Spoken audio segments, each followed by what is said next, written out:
কাকিনাড়া 6 নম্বর গলি থেকে আগ্নেয়াস্ত্র সহ ধৃত দুষ্কৃতী।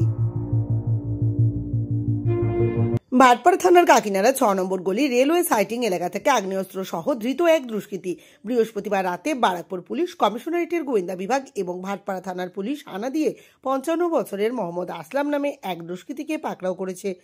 পুলিশ ধৃতের কাছ থেকে 2টি আগ্নেয়াস্ত্র ও 10 রাউন্ড কার্তুজ বাজেয়াপ্ত করেছে। প্রসঙ্গত, গত 23শে নভেম্বর মধ্যরাতে ভাটপাড়া থানায় 6 নম্বর গলির মসজিদের কাছে বিস্ফোরণ ঘটেছিল। সেই 6 নম্বর গলি থেকে পুলিশ আগ্নেয়াস্ত্র সহ এক দুষ্কৃতীকে গ্রেপ্তার করেছে। ধৃতের বিরুদ্ধে অস্ত্র আইনে মামলা রুজু করে পুলিশ তদন্ত করছে। আগ্নেয়াস্ত্র উদ্ধার নিয়ে বিজেপি নেতা প্রিয়াঙ্কু পাণ্ডে বলেন, 4 দিন আগে কাকিনাড়া 6 নম্বর গলিতে বোমা বিস্ফোরণের ঘটনা ঘটেছিল। সেই 6 নম্বর গলি থেকেই ফের আগ্নেয়াস্ত্র উদ্ধার। এতেই প্রমাণিত নির্বাচনের অনেক আগে তৃণমূল কংগ্রেস ভোটের প্রস্তুতি শুরু করে দিয়েছে। স্থানীয় নিবাসী নাকি কোনো এমডি আসলাম আছে, তার হাত থেকে পেয়েছে। ইলেকশন আসতে এখন দেরি আছে, কিন্তু মনে হচ্ছে ইলেকশনের প্রিপারেশনে এখন থেকে নেমে পড়েছে তৃণমূল কংগ্রেস। 4 দিন আগে আপনারা দেখলেন কি এই 6 নম্বর গলিতে কীভাবে রাত্রিবেলা বোম ব্লাস্ট হয়, পুরো ব্লাস্টার হওয়ার পর পুরো আগুন লেগে যায়।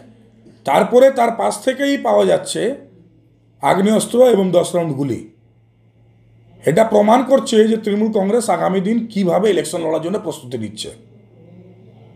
আমি ইলেকশন কমিশন সহ এখানকার পুরো পুলিশ সিস্টেমকে বলতে চাইছি, আপনারা একটা আলাদা সিস্টেম তৈরি করে এলাকায় যত আগ্নেয়াস্ত্র বোমাগুলো আছে সমস্ত জিনিসকে রিকভারি করা টিম তৈরি করুন, নাহলে আগামী দিন খুব ডেঞ্জার আমাদের অঞ্চলের জন্য হচ্ছে, এই সারা বাংলার জন্য হচ্ছে।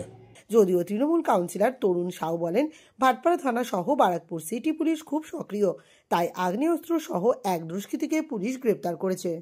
হাইপনোর জন্য বলছে, এবার ঠিক আছে, ওনারা উদ্ধার যখন হয়েছে তো পুলিশ উদ্ধার করেছে, উদ্ধার তো অন্য কেউ করেনি, তো এনআইএ সিবিআই তো উদ্ধার করেনি, তো পুলিশ উদ্ধার করেছে। ঠিক আছে, তো ও যা বলছে ও কথা বাদ দিন, কে কী বলছে, কিন্তু পুলিশ কিন্তু আমাদের ভাটপাড়া পুলিশ বারাকপুর সিপি পুরো স্ট্রিক্টলি আছে। যদি কোনো ক্রিমিনাল ব্যাকগ্রাউন্ডের কিছু লোক থাকে তাকে থাকতে দেবে না এলাকায়, একদম দেবো না, কাউকে প্রশ্রয় দেবো না, এরকম লোকে কেউ প্রশ্রয় দেবে না।